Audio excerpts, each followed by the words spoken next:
Hello everyone, you're watching PokerNews.com and welcome back to our coverage of the 47th Annual World Series of Poker. I am with Jonathan Little, whom last year we checked in a lot about your Excelling at No Limit Hold'em book. It had a bunch of incredible players, a bunch of really cool, interesting chapters, so we broke down some of that. Now this year, you've got some webinar action going on? Right, so we had, I believe, 18 authors in Excelling at No Limit Hold'em, and they're, most all of them, doing webinars over the next year or so. We've already started some of them. We're probably about a third the way through, but you can still get in on the action at hold'embook.com. Hold'embook.com, and then you can find out how to watch these webinars and take your game to the next level. Our last webinar was with Zach Elwood, who is an expert on poker tells, and he went through a lot of footage and discussed things that you can look for at the table to help you pick off bluffs. And I kind of did one of those today, so it's always fun when that happens. Oh, I love Zach also. I've read his book as well, but let's then get into it a little bit. I wanted to talk about, we're here at the 5K 6 Max. This is, for a lot of really good players, this is one of their favorite tournaments. Talk us through a hand you played today. Well, this is a very tough field, so you have to come prepared to fight. I actually violent tabled this one a few years ago. I took third. Like a boss. So I almost won, not quite. But so in this hand, I raise pocket queens. It's a good hand. Usually don't bluff with pocket queens.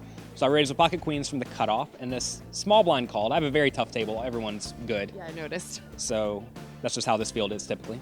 And it came ace, king, 3 with 2 diamonds. Not really what you want when you have pocket queens. So opponent checked, I checked. Turn was a 10. Okay, so I have a straight draw. I'm not loving it. He bet rather small. I believe 450 into the 800 pot, something like that. So I decided to peel, see what happens. River is... Do you have a range for him at this point, or you're just kind of like, it's worth seeing? He may just be attacking weakness blindly. He was the one player who I did not know, but he's a young kid. He probably knows what he's doing.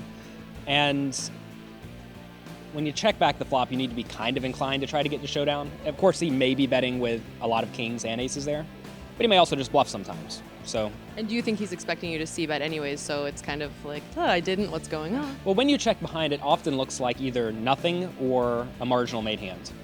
And here, I would probably check behind with queen jack, queen 10. Queen jack gets there on the turn, by the way. Queen jack, queen 10, probably king 10, maybe ace 10. So, I could have some reasonably good hands here. Of course, he could too. Right. So anyway, I called. Turn was a 5, so I still have nothing, but this queen jack is still the nuts. It's important to notice. So he bet, I believe, 1,000. No, he bet 1,450. Kind of a big bet. And using some of the Zach Elwood magic, I thought he wasn't loving his hand, but at the same time, he may not love his hand with ace 9 or something. Right. So I got the vibe he did not have a premium hand. Maybe that's the wrong assessment, but you can do that stuff in live poker. I'm part of the Las Vegas Live Pros on the Global Poker League, and you got to use those live pro reads. So I decided to raise him to 6,000 and change, which is a big raise. I thought he would fold pretty much everything, and he snap folded. So maybe I was bluffing with the best hand. It's tough to say, but it's a spot where maybe it makes sense to go for it, just because I have 2 blockers to the straight, and I could have the straight.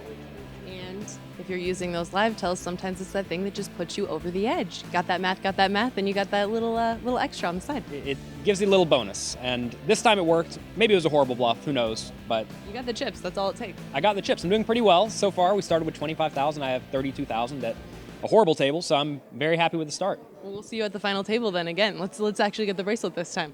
Yeah, that'd be nice. Yeah, okay. I've been trying for 10 years. Hopefully I get one eventually. 10's the lucky number. Jonathan Little, I'm Sarah Herring. You guys are with us here on PokerNews.com.